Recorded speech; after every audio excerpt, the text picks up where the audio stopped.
plethora of things here on the show.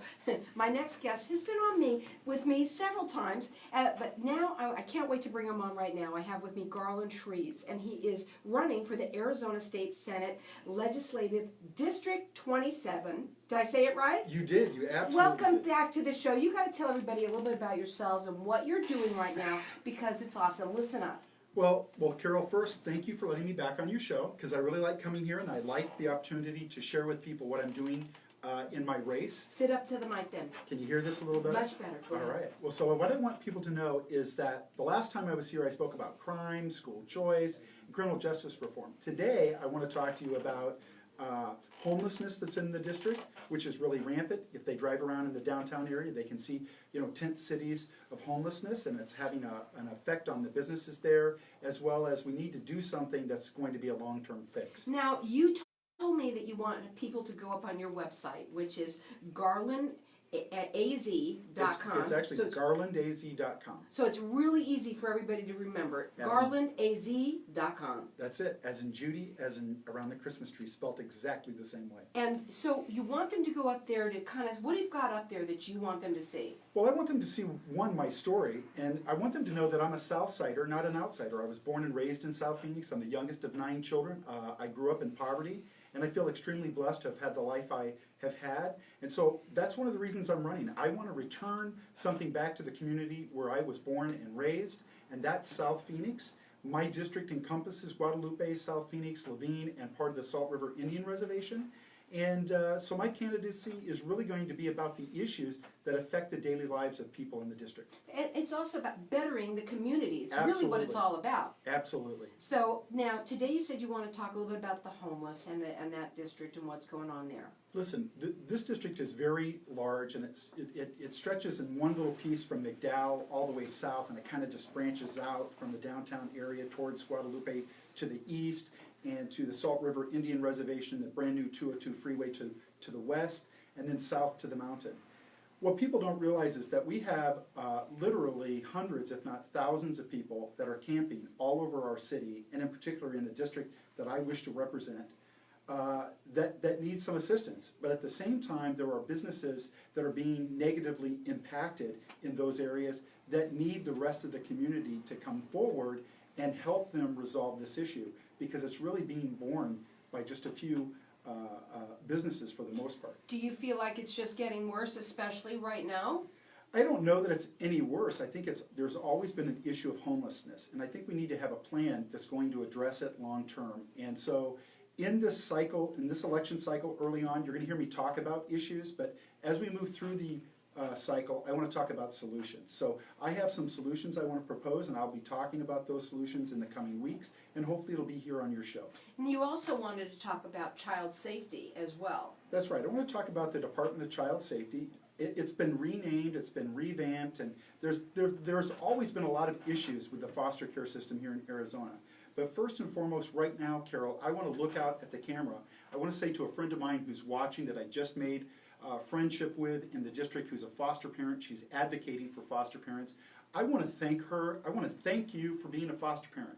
I want to thank you for loving and nurturing the children in our district that are in your care, and that you're advocating for them.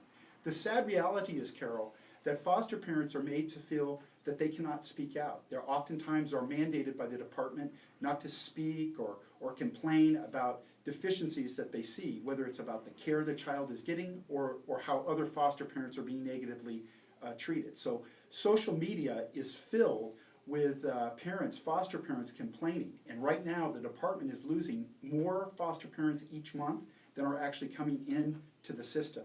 And so it's a plaguing problem that we have to address. How can people help?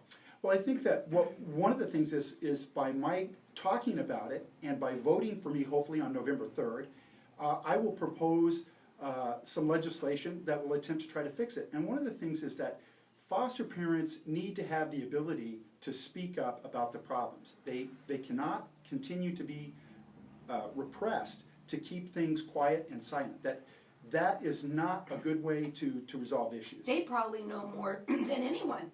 Well, I think that what I'm being told by many foster parents who are talking to me, they're telling me that the department discourages them to bring issues to the forefront. So the best disinfectant, in all honesty, is sunshine. Sunshine is the best disinfectant, and if I'm elected in this district, I have every intention of trying to spotlight the issues of the foster care system in our state to improve it. Go up on his website. It's garlandaz.com. And you can see his story. I like your story just because I've heard what you have said about yourself and what you're really trying to do. And I think I commend you for all of that, because I think, not everybody, well, let's say this, some people say things. I don't think that they might not always do things. I think that people are tired of that. But what are you going to do differently? What are your plans? Well, as I said, right now I want to identify what I believe are issues in the district, and I'll be doing that over the next few weeks. And then in the last part of this campaign cycle, I want to talk about the solutions. That is correct. Yeah. But here's the first thing. I want foster care parents, particularly in my district, to know I am going to be their greatest asset, their greatest advocate, because I want to put sunshine, if you will, on transparency in the foster care system in Arizona, because they deserve that. Without them, we are not going to have people who are going to want to care for our most vulnerable, and that's our children in the foster care Well, if system. it's okay with you, I want us to bring it back to what you also Sure. said the first time, which you talked about crime. That's right. And it's so huge, especially in that area for whatever. And I think that starting just with the crime is what plummets, if that's the right way to say it, all of these other issues. Do you agree with that? Well, I don't know that crime is responsible for foster care, but there are a certain number of parents who do have issues with the criminal justice system, whether it's drug abuse or et cetera, Right. and their children end up in the foster care system. Right.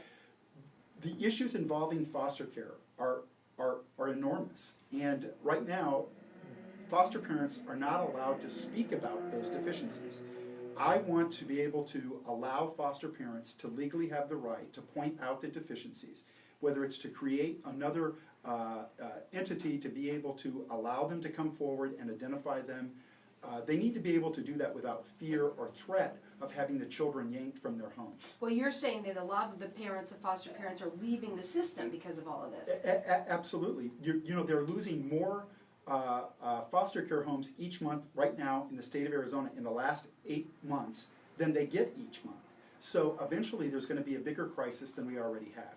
I don't know what people can do other than to go up onto your website and check you out and find out who you're about, what you're wanting to do with it. I think that what I'd like them to do is reach out and let me know that they're going to support the foster care parents in our state. Foster care parents deserve to be treated with dignity and respect, and I'm going to make sure they get it. How can people not think that? I mean, that's not an easy thing for somebody to do. Well, let me give you an example. Right now we have the coronavirus. We talk about all the children that are not going to be in school, and the governor just declared today that school's out for the rest of the year. Have anybody clearly understand how this is going to impact foster care parents right now? Has anybody? I don't think I've heard any of that on the news, but I want the foster care parents to know that they need to let the system know how this is impacting them and whether or not our state legislature needs to act right now to provide them some help that's going to be necessary. A lot of these foster parents are not just foster parents, but they work as well. So how is this impacting them? They are taking care of our children, and we need to be there for them. The website to go to is garlandaz.com. We're going to go to a break, and when we come back, we want to talk further. What would be your final words to them right now so that they can hear from you? I just want them to know I care about people, and my race is going to be about people and issues that affect our life. And taking care and cleaning up the community, making Absolutely. it safer, Yep. making it a better place for everybody to live. You can check him out on his website. Go there, and it's at garlandaz.com. Hang tight. We're going to be back in just a minute. We're going to be talking more about this and how the different issues that you want to talk about too. Again, check him out. It's garlandaz.com.